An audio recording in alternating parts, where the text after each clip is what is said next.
Anywhere there is that kind of oppression, there's resistance.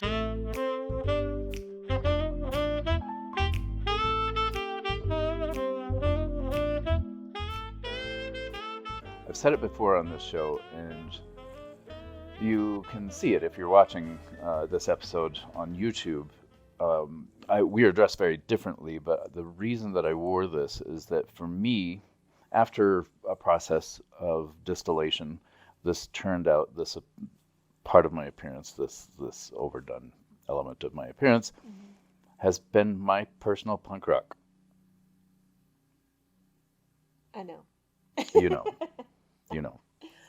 I don't have anything punk rock about me. I just suppose. You've surprised me with how much rebel is in you, and that's what brings us to the title of our episode, which is, do you know the title exactly? Because we wanted to address a balance between the rebel, the punker, the rebel that we both are, and living as seemingly normal people. Normal? Well, yeah. No. Nobody's fallen for it. I don't think so. And I don't really care. This is my partner, Athena. My name is Phelyx. Athena is a former Las Vegas showgirl, and I perform as a mentalist magician all around this country. You have tuned into One Big Caper, a podcast that we've designed to inspire the adventurer in you for this one big caper that we call life. So we're talking about the rebel, and you have surprised me over the years. You have kind of surprised me because I don't think initially I was aware of how much of a rebel is inside you. Really? I get new hints about it all the time. I had no idea, really? Yeah. You had no idea I was a rebel? Well, I didn't realize, I know a lot of personality traits. I know a lot of your likes and dislikes. Okay. I know a lot of your tolerances for different parts of life. And I think that your punk rock, your rebel lives in some interesting places, some fascinating. You're a case study for me, and I appreciate that. Thank you very much. Thanks. I'm so happy to be that. Like, one of the reasons that you absolutely detest social media, I think, has some rebel in it. Oh, yeah. Some rebel behind it. Well, I can explain that. That's easy. Well, I just thought of that immediately as one of the more solid examples of where I see your probably rebel. a recent one. Yeah. Because I quit social media for 2 years, and now I'm back. Actually, I don't have my own account yet, but I'm managing client accounts. Right. So, but I plan to start my personal account today. Mm-hmm. But the reason I started to rebel against social media was because once I started to see that they were pushing the reels and you wouldn't get views on your posts that you worked so hard on unless they were a reel, I was like, no, you're not going to tell me how I'm going to be a creator. That's when the rebel was like, F this, I'm out. I understand that. So, like, when someone tells me how to do my self-expression, then I'm like, no, thank you. That's how I am. Yeah, I know. And I think that's a lot of people. I think a lot of people have an inner rebel. I think, if we want to, I don't think a lot of people from other countries have rebels. I don't know. I think primarily an American archetype, and that is because we were born from rebels. It's fascinating. We can get really deep into that. We don't have to, but that's just something I think about. But the rebel archetype is strong in most Americans, I think. Punk, as a movement, started on King's Road in England in the 70s. Okay. Right? And it was a bit of mimicry post Beatles and that kind of thing. It was a bit of mimicry on the U.S. side to have a look at some of those fashion choices, which were anti-fashion. They were designed to be super anti-fashion, super rebellious. When you say anti-fashion, you mean the fashion industry? Anti-consumer, anti-advertisement, anti-tradition, anti-convention. Okay, so that's why a lot of goths, which came from punks, right? No, Okay. goths came from beatniks, which were very American. Now I'm confused. I thought goths came from punks, and the goths try to DIY their fashion as much as possible. The So, root of goth goes way back. There were coffee shops hundreds of years ago at which people would gather and would hundreds? don black clothing, all black clothing, as a way to flaunt their wealth because black dyes or dyeing things black was an intense process and Yeah. costly. I'm gonna So dye some things black soon. so they dressing in all black was an ostentatious show of wealth.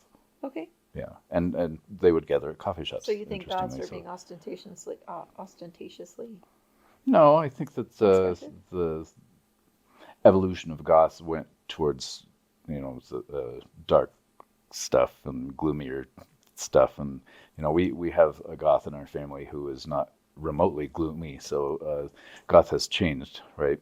Yeah.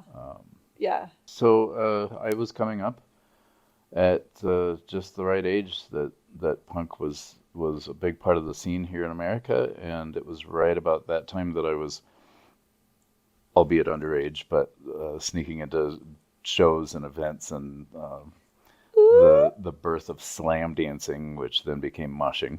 Oh. Yeah, that's I think it was called slam dancing for all of 4 months, and then it became mosh, and I don't know where the mosh came from. Hmm. But yeah, that was quite a scene, and I really dug it. I did have the leather jacket with the spikes, and because I was an artist, I was the guy who was commissioned by all these other punks to paint social distortion logos on leather jackets or whatever. And What?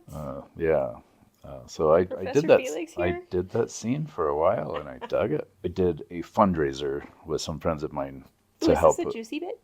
Kind of, not Okay. really, but we did this fundraiser to help raise money to keep a local coffee shop open. And this coffee shop is instrumental to the Denver music scene. And my friend with whom I produced this fundraiser is part of a very famous band that's also Denver based. And so we were, Devashka. So we were able to, Tom and myself were able to gather up other celebrity artists with Denver roots to do an online fundraiser because this was all pandemic related. So the coffee shop was shutting down because they were closed, right? It was a coffee shop? The Mercury Cafe, yeah.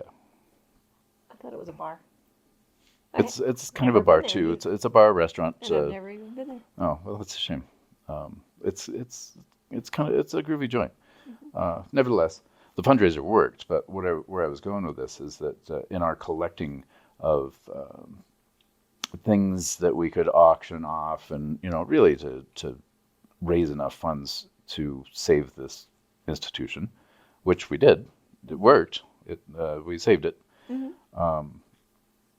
Some things were mailed to me from artists who, they had Denver roots, but they're spread out all over the country. Yeah. And I got an article. It was a CD box set from Ian MacKaye, and Ian MacKaye is a name, like a big name in punk. You probably wouldn't know Ian's name, but Ian is responsible for. He didn't mean to invent it, and he'll tell you he didn't invent it because he didn't mean to. But he started the whole straight edge movement single-handedly. He was the origin of straight edge, which is the no drugs, no alcohol punkers. Oh, Yeah, nice. yeah. So it was really Good cool for that him. he sent in a box set for us to auction, but he also wrote a little personal note to me, so Oh, I kept that. you did? Yeah, Oh, it's in your memory box? it's in my memory box. One Yeah, of your 50 memory boxes? yeah. Well, he was an icon, is an icon in the punk movement, so that was really cool. All right. So your punk or rebel Yes, is a little bit different than mine. mine developed in weird ways, and we can go back. I have to lay on the fainting couch and start at square one, I suppose. But No. my dad was in law enforcement, so there was the pastor's daughter routine of getting in a lot of trouble going through school and being the opposite of my dad's, and I think a lot of, especially boys, go through that. I loved going to the scene. I loved the dark, seedy clubs and the scary stuff. And I'm not sure exactly when it changed, but I started experimenting with my appearance, but not in the way that the punkers were doing, right? Because if Mm-hmm. everybody has a mohawk, then all of a sudden you're not being an individual, Mm-hmm. you're being part of a different tribe. That's Right. all. You're identifying and wearing the uniform of a different tribe, and I didn't want that. And in my experimentation, started to want to not just poke the establishment or the authority figures in my life, but also the other young people, and even those I shared beliefs with. So in high school, mine was a very cliquish high school. Mm-hmm. Aren't they all? I suppose so, yeah. But I mean, you could clearly see the divisions in the cafeteria, for example, where Yeah. people sat. Yeah. And in my weird experiments with my appearance, I was able to sit at any table. I was able to jump cliques. Mm-hmm. And that's because I got a little bit wild with how much I experimented with my appearance. And that includes going to school dressed as a mime. Or Can you imagine I walking did. into school one day and seeing a mime walking around? I dressed as a mime one day.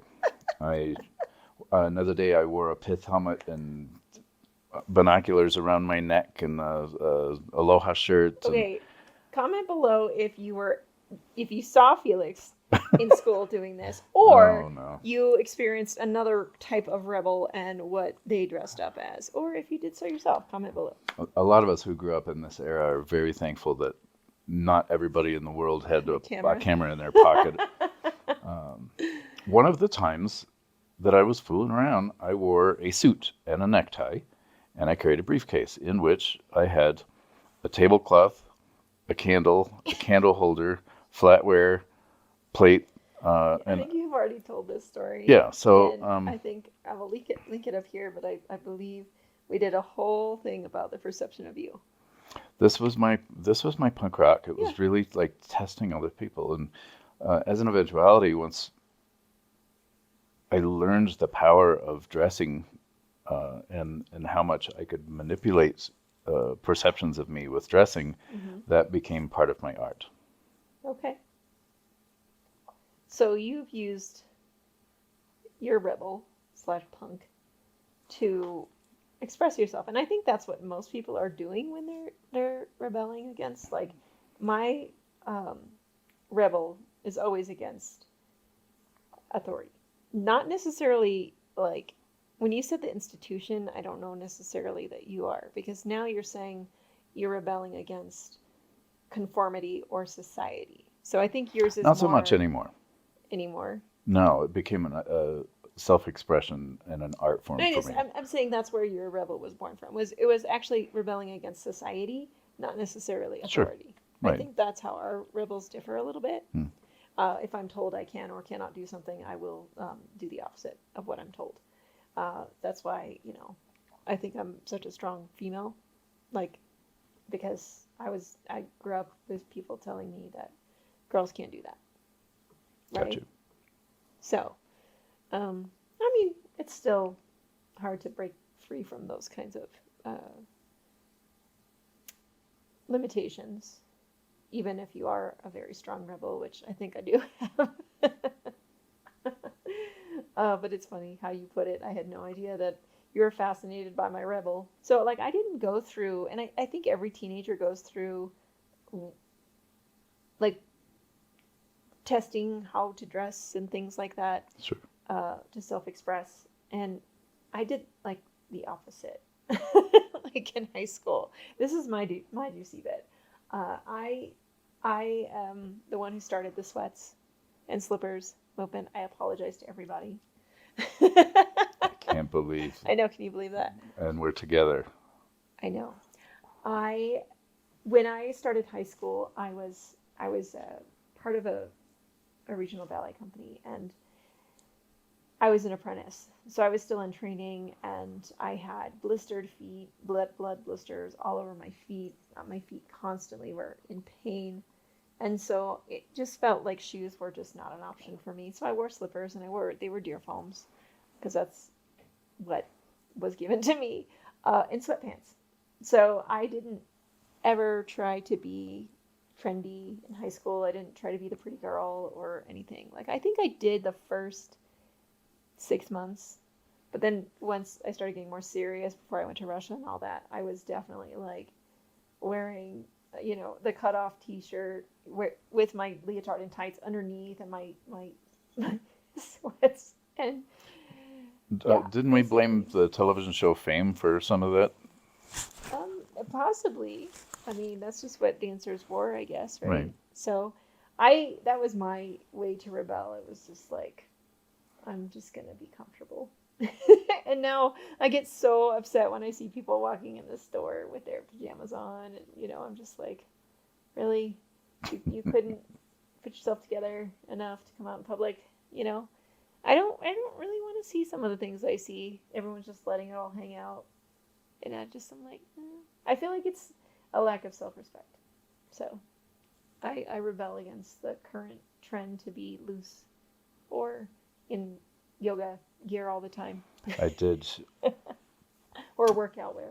I say did. I'm using showbiz lingo. I performed at the 1940s ball recently, and this is an incredible event. I would say 10,000 people show up to this thing, Mm-hmm. but everybody dresses Mm-hmm. to one degree or another, to their Amateur interpretation. to pro. Yeah, yeah. It's kind of cosplay, I guess. Yeah. It's definitely a dress up occasion, and there are certain things about one's appearance that one may not be able to disguise. So in some ways, a person I targeted and brought up onto my stage uh, was dressed in 40s costume, but had green hair. Oh, So it was okay. I mean, inauthentic. definitely inauthentic. I It usually like felt like that. a alternate universe kind of thing or whatever. Like it. It was interesting. But so there was punk still being expressed in this 40s ball where it was everybody was more or less dressed the same. You mentioned something. You talked about cosplay, and I feel like cosplay is also a rebellious act against society because it's we've only been able to dress up, and I say dress up like for formals, anything where a suit or a fancy dress is required for fancy dress occasions. I would not recommend wearing an evening gown to brunch. Like, I just feel like that's a major fashion faux pas. I would not do it. Yeah. Right, right. But I think cosplay came from a love of playing dress up and being able to try on a different persona or identity, which We've talked about that before. we have Yeah. right here. I just think it was born from a desire to continue the charade of Halloween. The theory is that in the pursuit of what humans believe to be attractive about other humans or about themselves is youth, right? So older people mimic younger people, Oh, yeah, you've talked about this before. which causes younger people to try to do something that the older people won't mimic. Yeah. And that's managed to get to a point that all the older people ended up pierced and tattooed. Uh-huh. Now the younger people, if they don't do that, the older people can't mimic it because they're already all painted up. Right. It's this constant battle to we're not trying to outdo each other, but the older folks are definitely trying to mimic younger people to a degree that we do body modifications, some to an extreme level, to Mm-hmm. appear youthful. And sometimes appearing youthful includes mimicking behaviors like the punk rockers introduced with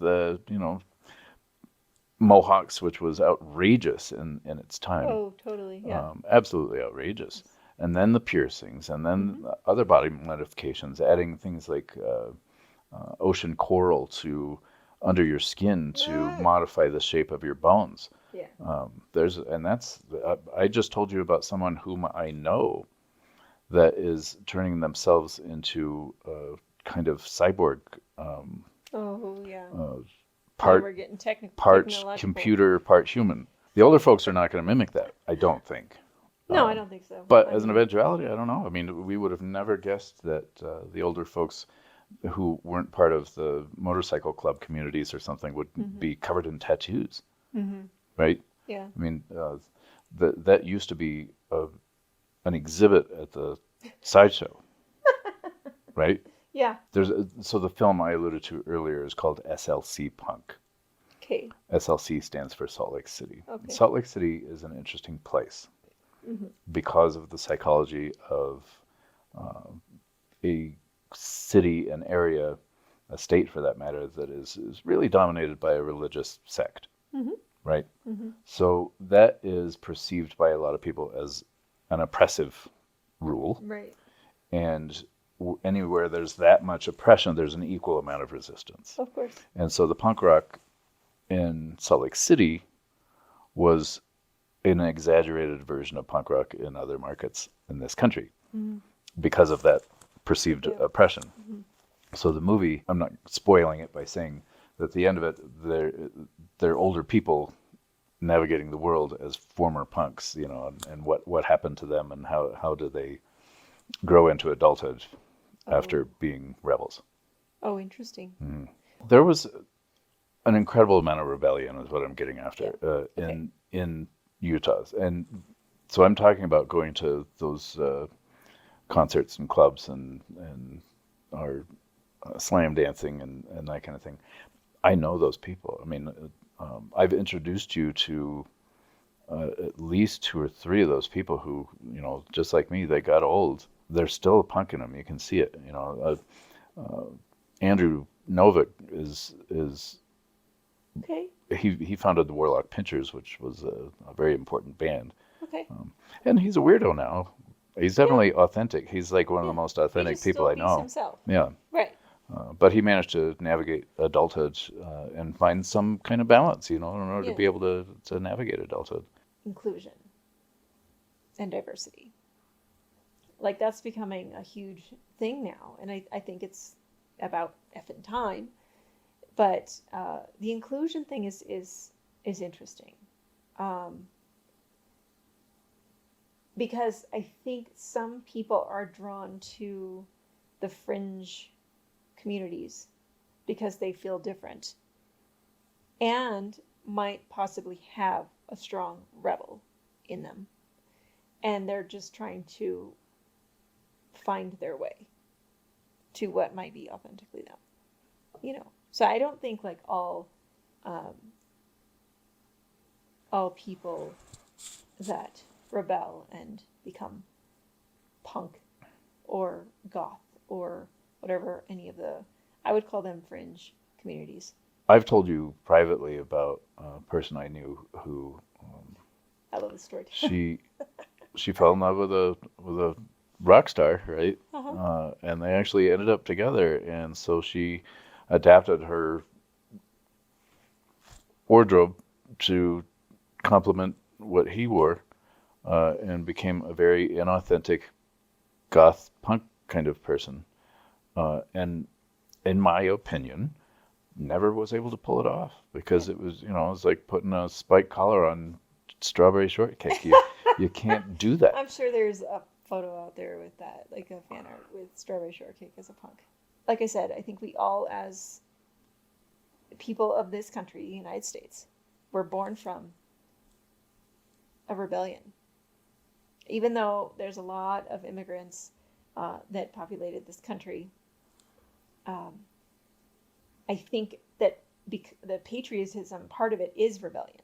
Like part of patriotism is being rebellious, and so like it's like been passed down through the generations to rebel against all these kinds of things. I think trying to find the balance of like, am I just trying to fit in to conform in a different tribe, as you say, or is this really me? I don't really have a tribe. I I think don't think I that's what ever our have. teenage years are generally supposed to be about, at least, within the last 100 years or better. Mm. But you skipped a lot of that in your own life because you were an athlete, Yeah, and surrounded by adult athletes. so you were constantly in training. You were kind of removed from your own adolescence. Yeah, but my parents made me go back for my senior year of high Right, school. right. That was so much. Yeah, that sucked a lot. I guess that was my rebellion, was not being a normal United States teenager. Mhm. Maybe. I didn't do it on purpose. It just happened, I It's guess. just those years are typically where people do the self-discovery, Well, or that for me, that was my 20s. yeah. Yeah, It 20. has to be especially fun and interesting for you to experience that self-discovery with the two young people here. And while they're atypical of Yeah. teenagers. They're they're Yeah. they're not typical. But they're still going through the self-discovery and expressing themselves, and becoming artists at even the way they clothe themselves. And Yeah, but for me, it's like, so you're talking about it, like, because you went through it and you went through this whole, but I did it in an exaggerated you way. did it an exaggerated Yeah, way. I don't think they're doing that. And I don't even think, like, okay, maybe the goth is so much part of who she is. I don't, like, if she decides to stop being a goth, I don't know if I'll know who she is.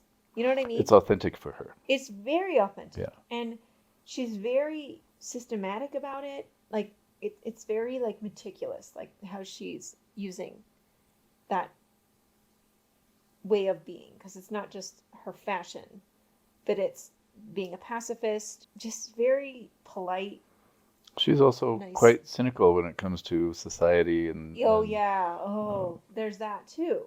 But I don't think all goths share that. Maybe that's what she shares with emos. right. We might as well just die. No, but even the oldest, like, I just don't see it as a phase. You know what I mean? No, they're coming It's along it's interesting. authentically. It's for some of the rebellions that happen in our teenage years. I feel like it's just trying to be part of something bigger Right. than yourself. Like, I Yeah. feel like that's what you were talking about. Like, for teenagers, I don't think it's that way. Well, at least my kids are oddballs. Like, they're weirdos like me. And so, is it because they were parented by an oddball that just didn't care what other people thought, and just, I'm over 40 and I still dress, well, not so much like I did when I was 20, but I will. I'll wear a cute short skirt, and, Mhm. I don't do mom clothes, because I think that's just, like, why society thinks that once you hit 40, you have to start dressing a certain way and wear those weird A-line shaped Mm. tops with the, like, I don't understand why. Be grateful that you didn't grow up at any earlier time in our country's history, because it's 100 years ago there was strict rules. I think I was probably reincarnated from a flapper. Okay. Like, I would be shocked to learn if I wasn't. If I was like some Bible enthusiast. Anywhere there is that kind of oppression, there's resistance. It took a lot less to create shock and awe and horror, and all that. Yes. Oh, Freak there were show. a lot of full neutres back then, Right. but they weren't able to move. That Yeah, the fascinating. Yeah, Follies, yeah. yeah, Ziegfeld Follies, they were called tableaus, and they would literally just lay in a pose, like, it would be a whole stage full of naked women on different uh, set pieces, and they would just be lounging Hmm. naked, like they were like figure models. What are they called? Hmm. The Figure study figure models. study Yeah. models, and they would just sit there because it was illegal for them to move, because Hmm. women's bodies tend to jiggle a little bit Hmm. when they move, and that's erotic to people. So then that was the 1900s, that those shows, like the early 1900s Hmm. into the 20s. That was the heyday of those types of spectacles. But now it is like, you're telling me about the coral and the bone, and I'm like, oh, why? I don't know why someone would do that to their body, just to shock people. You know, now it's going to come to the point, like you said earlier, the shock is going to be normal, or what used to be normal. We'll see what happens. Yeah, I don't know. We're in for an interesting future. Oh my god. Checklists. I'm waiting for the ship to come get me. Nah. It's a page turner. It's a page turner? Yeah. Okay, if you say so. We invite you to reach us any old time at hello@onebigcaper.com, or just interact with us down below, right? Yeah. Yeah. Like you have some comments, some thoughts about any of the wild goose chases we just all went on together. We hope you're enjoying your caper, and until next time, thank you very much.